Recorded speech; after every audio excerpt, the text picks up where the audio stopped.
तो guys finally हम आ चुके हैं एक नए वीडियो के साथ। तो गाइस इस वीडियो में आपको तो टाइटल से पता लग गई होगा क्या होने वाला है। तो मैं पहले ही आपको वार्निंग दे दूं कि पूरा 0 MB में आप पीसी में PUBG इंस्टॉल नहीं कर सकते। आपको उसको इंजन डाउनलोड करना पड़ेगा एमुलेटर का, उसके लिए आपको 500 MB खर्चा होने वाला है और इसके कम आप किसी भी तरीके से इंस्टॉल नहीं कर सकोगे। तो गाइस चलो आपका डेटा को ध्यान रखते हुए वीडियो को ध्यान रखते हुए हम आगे बढ़ते हैं। और गाइस 500 MB सुन के प्लीज़ एग्जिट मत करो। अगर वीडियो स्टार्ट कर एंड तक देखो आपको ज़रूर पसंद आएगी, मैं वादा करता हूँ। तो गाइस चैनल को भी सब्सक्राइब कर दो और बिना किसी बात किए लेट्स गो।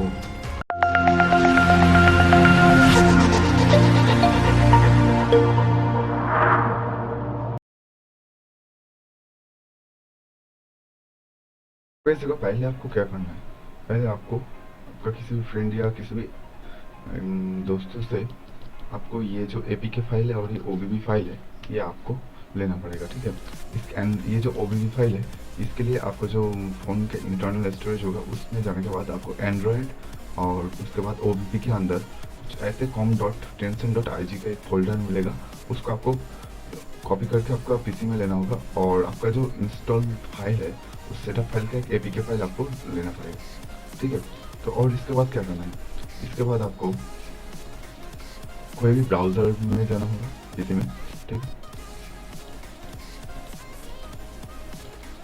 और ब्राउज़र में जाने के बाद आपको यहाँ पर टाइप करना है टेंसेंट गेमिंग बारी, ठीक है। और इसके बाद ये जो पहला वाला लिंक है, पहला वाला कि मतलब ये जो tqv.qq.com इस लिंक पे जाना है, ठीक है, क्योंकि यहाँ से आपको लेटेस्ट मिलेगा। और इसके जाने के बाद आपको यहाँ से ये डाउनलोड से क्लिक करना है। और मैंने पहले से ही ये डाउनलोड कर चुका हूँ इसलिए मुझे ऐसा कुछ डायरेक्ट दिख रहा है, तो मैं फिर भी इसको डाउनलोड कर रहा हूँ क्योंकि आपको पता लग जाए आपको कितना MB खर्चा होने वाला है, ठीक है। ओके किया और स्टार्ट, ठीक है।